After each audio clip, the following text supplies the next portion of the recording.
Hello people, I hope you all are doing great. So student, as you all know, we are covering QP Consolidation of Holdings Act 1953 along with the mains questions.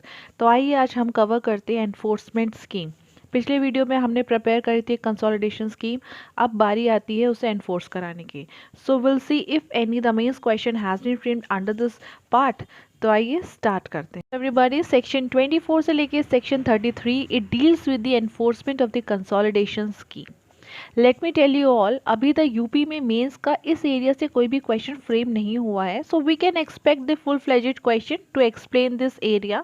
ठीक है, तो आपको 24 से लेके section 33 तक की एक summary जो है बहुत अच्छे से पता होना चाहिए पॉइंटर्स में, बिकॉज वहाँ पे इतना टाइम नहीं होता है कि आप एक फुल फ्लेजेड तरीके से प्रोविजन को एज इट इज़ तो आप लिख नहीं सकते, you have to explain the provisions, right. तो एक लिमिटेड टाइम पीरियड में सारे पॉइंट्स कवर करने होते हैं आपको मेंस में, so that is the art of writing. तो फिलहाल हम देखते हैं 24 से लेके 33 में। सबसे पहले मैं आपको यहाँ पे क्लियर करूँगी कि क्या क्या अथॉरिटीज़ आप फेस करेंगे और क्या टाइम ड्यूरेशन है, फिर एक कंपनसेशन वाला पार्ट इसमें अलग है, फिर एक कॉन्सिक्वेंसेस वाला पार्ट है। ठीक है, तो आप क्या होंगे ना, पहले फेमिलियर होना ज़रूरी है वरना अथॉरिटीज़ में कन्फ्यूजन हो जाता है। तो देखते हैं यहाँ पे आपको एनफोर्समेंट स्कीम में कौन कौन सी अथॉरिटीज़ मिलेंगी। सी, पहले तो आपको समझना है यहाँ पे है अथॉरिटी सेटलमेंट ऑफिसर कंसोलिडेशन। उसके बाद आप देखेंगे deputy director of consolidation, assistant consolidation officer, consolidation officer. ठीक है, ये आपकी 4-5 अथॉरिटीज़ हैं। तो 24 से 33 इन अथॉरिटीज़ पे आपका बेस रहेगा। इन अथॉरिटीज़ का क्या फंक्शन रहेगा, what they will do as their part. Alright, तो आइए स्टार्ट करते हैं। सेटलमेंट ऑफिसर ऑफ कंसोलिडेशन क्या करेगा, वो एक डेट फिक्स करेगा कि किस दिन ये आपके एनफोर्समेंट स्कीम जो है it will come into the effect. जो फाइनल कंसोलिडेशन आपका तैयार हो चुका है, तो when it will come into force, वो काम होगा सेटलमेंट ऑफिसर ऑफ कंसोलिडेशन का टू फिक्स द डेट। ठीक है, डेट फिक्स हो गई, इसका मतलब क्या है कि इस डेट के बाद और या फिर इस डेट पे टेन्योर होल्डर जो है पोजीशन ले सकता है उस प्लॉट का which is allotted to him. कुल मिला के ये मतलब है आपका इसमें। ठीक है, अब ये जब डेट फिक्स हो गई, सब कुछ हो गया, इसके बाद जो है डेप्यूटी डायरेक्टर ऑफ कंसोलिडेशन, जब आपकी ये स्कीम फोर्स में आ जाती है, फिर वो कहेगा, डायरेक्ट करेगा कि मैप प्रिपेयर किया जाए, क्योंकि भाई अब रिवॉर्ड्स जो है आपके जितने भी रिकॉर्ड्स है वो सब आपके रिवाइज होंगे ना। तो एक नया मैप बनेगा, फील्ड बुक बनेगी, रिकॉर्ड ऑफ राइट्स को जो कंसोलिडेट किया जाएगा, खसरा चकबंदी होगी, एनुअल रजिस्टर प्रिपेयर किया जाएगा सेक्शन 10 में। ठीक है, सो द अलॉटमेंट ऑर्डर फिर finally it will made and issued in accordance with the provision of this act. अब हम मूव ऑन करेंगे नेक्स्ट फेज में। नेक्स्ट फेज क्या आएगा कि भाई डेट फिक्स हो गई है, अब पोजेशन कैसे मिलेगा। ठीक है, पोजेशन वाले पार्ट में ये रहता है कि असिस्टेंट कंसोलिडेशन ऑफिसर को एप्लीकेशन देता है टेन्योर होल्डर या फिर लैंड मैनेजमेंट कमेटी। अब असिस्टेंट कंसोलिडेशन जो ऑफिसर जो है 6 महीने के अंदर जिस दिन से वो स्कीम प्रिपेयर हुई है, he has to put the tenure holder into the actual physical possession of the land which is been allotted to him. यानी कि 6 महीने का टाइम पीरियड होता है, 6 महीने के टाइम पीरियड में जो है पोजेशन डिलीवर करना पड़ता है। ठीक है, उसके लिए वो एप्लीकेशन देगा tenure holder assistant consolidation officer को। इसके बाद आपका क्वेश्चन यहाँ पे ये आ सकता है, अगर possession is not been taken in the due time, तब क्या होता है, तब ये मान लिया जाता है कि जब वो 6 महीने का टाइम पीरियड एक्सपायर हो गया है, सो डीम्ड मतलब मान लिया जाएगा कि the possession has been delivered to the tenure holder. ठीक है, उसको पोजेशन मिल गया है। अब ये जो पोजेशन मिला है चक का, यहाँ पे हो सकता है कि पहले से कुछ ट्रीज हो, वेल्स हो पुराने टेन्योर होल्डर्स के, अब उसको तो कंपनसेशन देना बनता ही है ना। तो जैसा कि मैंने आपको बताया है कि जो टेन्योर होल्डर को प्लॉट अलॉट हुआ है उसमें ऑलरेडी एग्जिस्टिंग इम्प्रूवमेंट्स हैं, ट्रीज़ हैं, वेल्स हैं, और अगर स्टैंडिंग क्रॉप्स भी डिलीवर किया है, तो असिस्टेंट कंसोलिडेशन ऑफिसर का फिर रोल आ जाएगा क्या कि वो कंपनसेशन डिटरमाइन करेगा कितना कंपनसेशन जो है देना बनता है आपके फॉर्मर टेन्योर होल्डर को। ठीक है, तो अब यहाँ पे उसने कंपनसेशन भाई एक निकाल लिया, डिटरमाइन कर लिया कि इतना कंपनसेशन जो है you have to pay to the former tenure holder.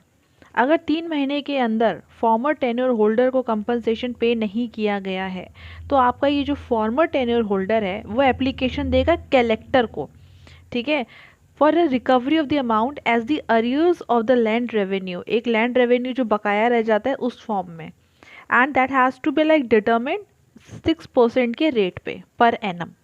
ठीक है, नेक्स्ट पार्ट यहाँ पे ये देखा जाता है कि अगर टेन्योर होल्डर का कोई भी portion of the land that is been given for the public purpose, ठीक है, कंट्रीब्यूशन है, तो जो वो रेंट पे करता है अपने लैंड का, तो वहाँ पे उतने पोर्शन को डिटरमाइन किया जाएगा कि कितना पोर्शन जो है पब्लिक पर्पस से दे रखा है, ठीक है, और कितना उस पोर्शन का जो है रेंट निकल कर आएगा, सो उतना वो रिड्यूस कर दिया जाएगा।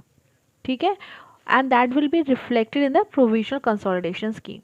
अगर यहाँ पे tenure holder is agreed by the reduction, उसको लगता है कि थोड़ा और रिड्यूस करना चाहिए रेंट में, तो वो 15 दिन के अंदर ऑब्जेक्शन फाइल करेगा असिस्टेंट कंसोलिडेशन ऑफिसर या फिर कंसोलिडेशन ऑफिसर के सामने। और यहाँ पे जो ये आपका जो रिडक्शन है, it has to be like determine in accordance with the UPZALR act. Alright, तो ये एक बात होगी रिडक्शन की। क्वांटम ऑफ कंपनसेशन का मैंने आपको बताया नहीं अभी तक, तो क्वांटम ऑफ कंपनसेशन यहाँ पे डिटरमाइन करना पड़ता है। किस तरीके से होती हैं चीज़ें, देखिए, अगर आपने पब्लिक पर्पस से लैंड यहाँ पे कर रखा है, तो आपका एक तो रेंट में आपका रिडक्शन हो गया, ऊपर से आपको कंपनसेशन भी मिलेगा। टेन्योर होल्डर्स के हमने देखे थे यहाँ पे, it can be BTR that is bhumidhar with transferable rights, BNTR bhumidhar with non transferable rights, या फिर असामी। तो ये हमने स्टार्टिंग में पढ़ा था यहाँ पे। और अगर वो जो लैंड है it belongs to the bhumidhar with transferable rights, तो उसको 4 गुना कंपनसेशन मिलेगा अगर उसने अपना लैंड पब्लिक पर्पस से जो है कंट्रीब्यूशन में दे रखा है।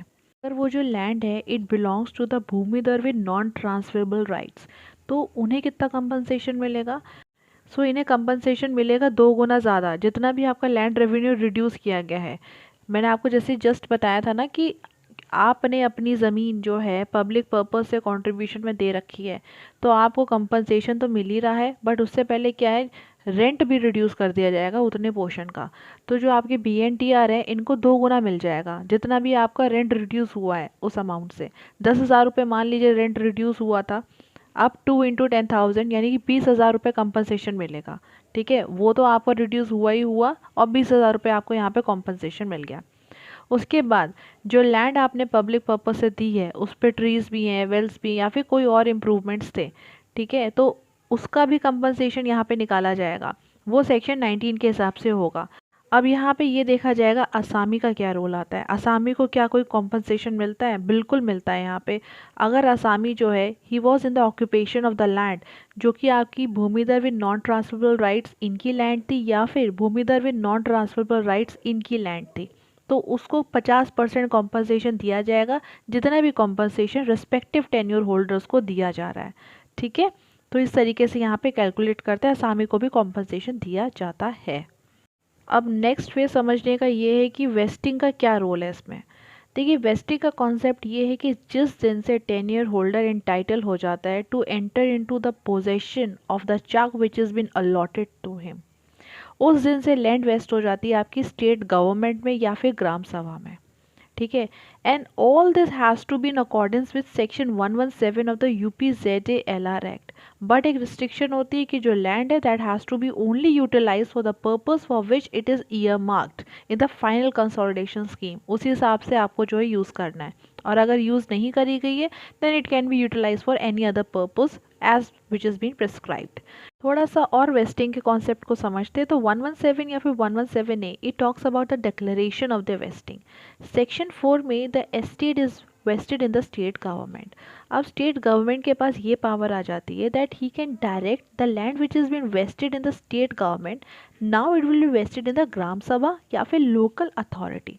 उसके बाद वो रिज्यूम बैक भी कर सकती है उस एस्टेट को, कैसे, एक नोटिफिकेशन जारी करके।